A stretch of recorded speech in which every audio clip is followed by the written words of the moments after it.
Bienvenue sur cet épisode de podcast qui va vous expliquer, en tout cas vous donner des clés, je le souhaite, sur les différentes structures narratives. En effet, que vous vouliez écrire un livre ou que vous vouliez mettre en place une conférence spectacle, il y a une certaine structure qui est indispensable, je dirais, pour que votre spectacle ait une colonne vertébrale solide, des fondations saines. Et je vais vous en soumettre plusieurs. Moi, avec l'improvisation, quand je crée des spectacles, je m'appuie sur souvent soit l'une d'entre elles. Bien entendu, j'ai ma préférée, mais aussi quelquefois je puise, je redéstructure, etc. Mais tout ça parce que je maîtrise la première structure. Donc la première des structures, c'est une structure en 5 étapes. Quand on apprend l'impro à des personnes qui viennent à nos élèves, on va souvent commencer par une structure assez simple en 5 étapes que vous allez reconnaître si vous écoutez un conte ou des choses comme ça. La première étape, c'est le « il était une fois ». C'est-à-dire que j'installe la plateforme, ce que nous on appelle la plateforme en narratif. Il était une fois quoi ? Une personne, un héros, une héroïne, un petit garçon, une souris, quelle que soit la chose. Qu'est-ce qu'elle faisait ? Voilà, c'est vraiment la situation de départ, ce « il était une fois ». Alors bien entendu, on n'est pas obligé de commencer par « il était une fois », mais au début, ça aide tout simplement pour avoir des transitions claires.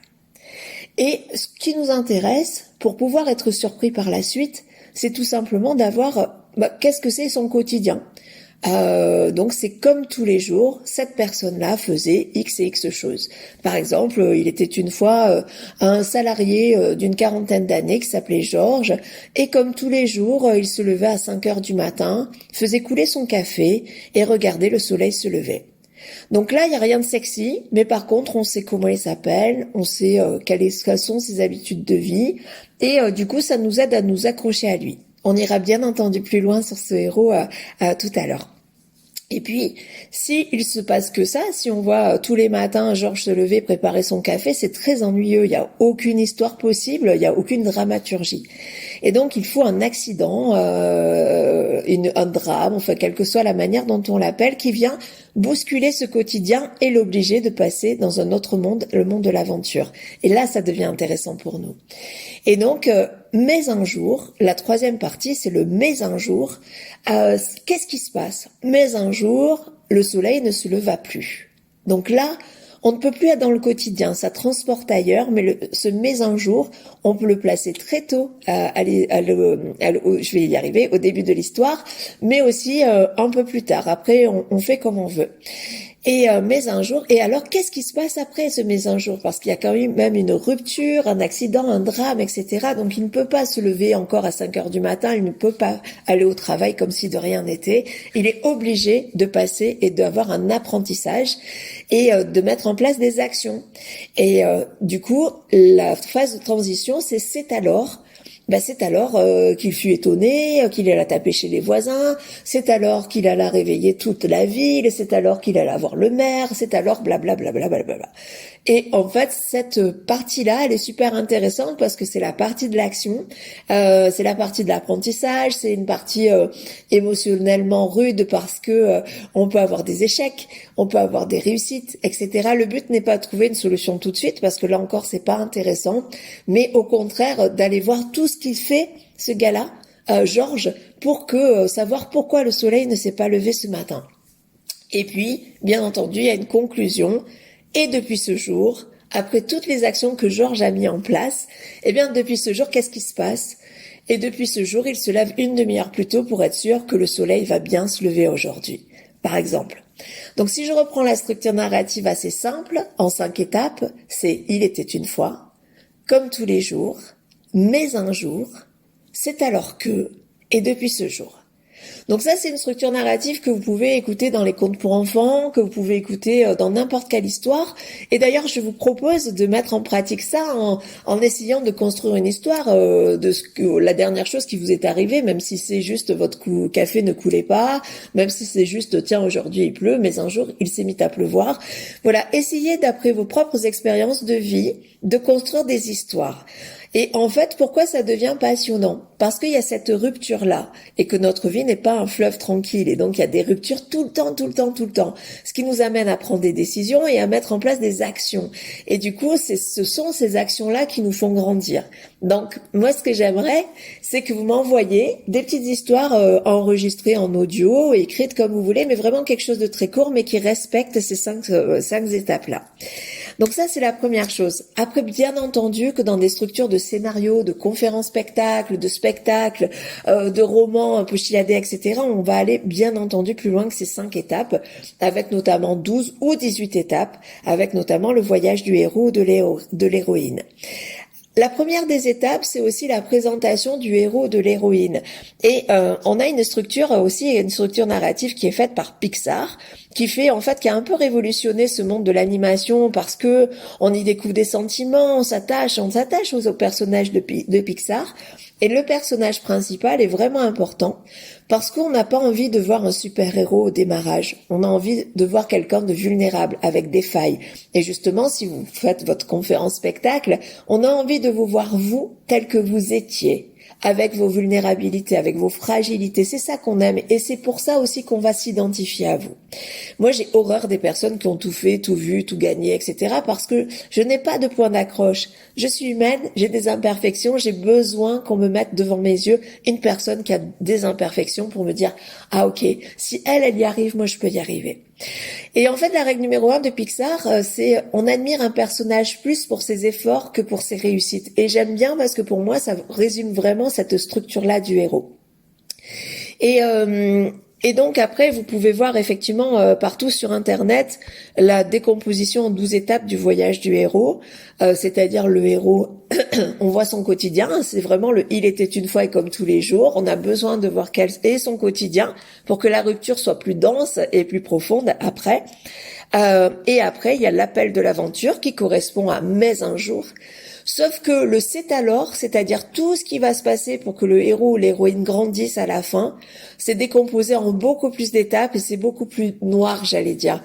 Le héros va être obligé de passer par des phases d'apprentissage, de toucher le fond pour pouvoir rebondir, avoir des premières victoires, etc. Donc ça, bien entendu, c'est ce qu'on fait pendant les immersions ou pendant le programme en ligne aussi pour écrire sa conférence spectacle, d'aller décomposer toutes ces structures et de mettre en parallèle toutes les perles de vie, toutes vos histoires de vie qui vont avec, et bien entendu, quel est l'enseignement que vous en tirez.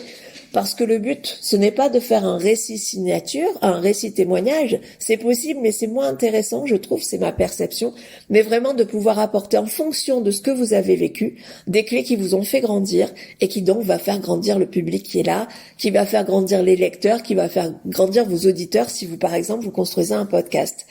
Donc, voilà, cette structure-là, la structure du héros, je peux vous l'expliquer en détail. J'ai déjà fait 2 ou 3 épisodes dessus parce que c'est tellement passionnant, tellement riche. Et puis, il y a des phases qui sont émotionnelles, il y a des phases qui sont relationnelles, il y a des phases juste d'apprentissage, il y a des phases très drôles parce que quand on apprend, souvent on se plante et ça c'est cool. C'est aussi apprendre la culture de l'échec, etc. Enfin, il y a plein de choses derrière qu'il est vraiment difficile de résumer en 3 minutes sur un épisode de podcast. Mais voilà, au moins si vous pouvez commencer avec les 5 étapes, ça vous donne déjà un premier outil. De lire aussi les 22 étapes de Pixar, du storytelling de Pixar. Et puis le voyage du héros, vous trouvez plein de choses sur Internet. À mon sens, c'est bien de le travailler avec un regard extérieur qui vous pointe vraiment les épreuves qui sont intéressantes dans votre vie, comment on peut les magnifier, etc.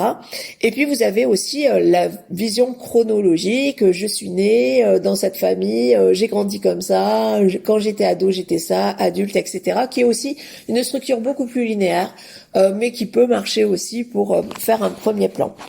Moi, ce qui m'intéresse dans mes immersions ou dans les programmes d'accompagnement en ligne que je mène pour accompagner les gens à écrire leur conférence spectacle, c'est justement d'apporter ce plan-là.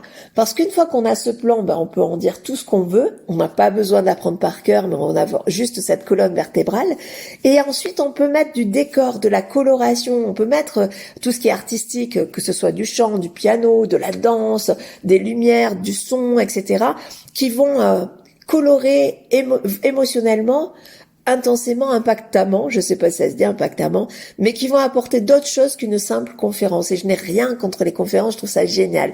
Mais moi, ce que j'aime, c'est aller plus loin, apporter une touche artistique pour que les personnes voient un spectacle, un véritable spectacle qui les fait bouger, un spectacle à message. Et ça m'interpelle. En tout cas, moi, c'est ce que j'aime particulièrement. Et l'intérêt de mettre en place tout ça, c'est de toucher le plus de monde possible. Moi, régulièrement, là, en fait, c'est les lycées. J'ai beaucoup de demandes de lycées pour venir apporter des graines d'audace, des clés de l'audace, de la confiance en soi, de l'estime de soi auprès d'étudiants qui ont entre 17 et 20 ans, qui vont être bientôt des adultes sur le marché du travail et qui vont être juste des adultes qui ne sont plus à l'école. Donc, ils doivent prendre des décisions pour leur vie. Et je ne sais pas vous, moi j'ai 55 ans, mais si j'avais eu toutes ces clés à 17 ans, mais je pense que ma vie aurait été différente. Donc voilà, c'est juste passionnant de construire ça. Et puis raconter des histoires, on adore tout ça. L'idée, c'est que ça soit nous l'héros ou l'héroïne et que ça apporte des fruits en fait aux personnes qui nous écoutent. C'est pas un truc pour se regarder dans le miroir et dire ma vie est fascinante. D'ailleurs, on le pense assez rarement, mais juste pour dire mon expérience de vie, ce que j'en ai bavé là, qu'est-ce que j'ai fait qui peut servir aux autres. Et ça, je crois que c'est le plus beau des messages qu'on puisse faire passer. Voilà, je suis à votre disposition bien évidemment pour écouter ou lire vos histoires en 5 étapes. Je rappelle, il était une fois comme tous les jours, mais un jour. Mais c'est alors que, et depuis ce jour, moi je trouve que ça c'est un exercice passionnant qui pourrait prendre beaucoup de temps et pour vous c'est peut-être un premier pas assez facile à faire pour passer à l'action. Donc n'hésitez pas à m'envoyer ces histoires et que ce soit par Messenger, Messenger c'est super. Donc Christine Pedizzi pro pour ma page pro. Et puis Christine Pedizzi, c'est ma page perso, on y parle d'impro. Et voilà, n'hésitez pas, ça me ferait vraiment plaisir. Et pareil, si vous sentez que dans votre ventre ça vibre, que vous avez un message à faire passer, mais qu'il n'est pas encore clair, qu'il n'est pas structuré, que vous ne savez pas, vous n'avez jamais été sur scène, etc., ben vraiment, je serais ravie de vous accompagner à mettre en place, à accoucher quelque chose de génial qui vous rendra fier et qui vous fera vraiment bouger le monde. Je vous dis à très bientôt.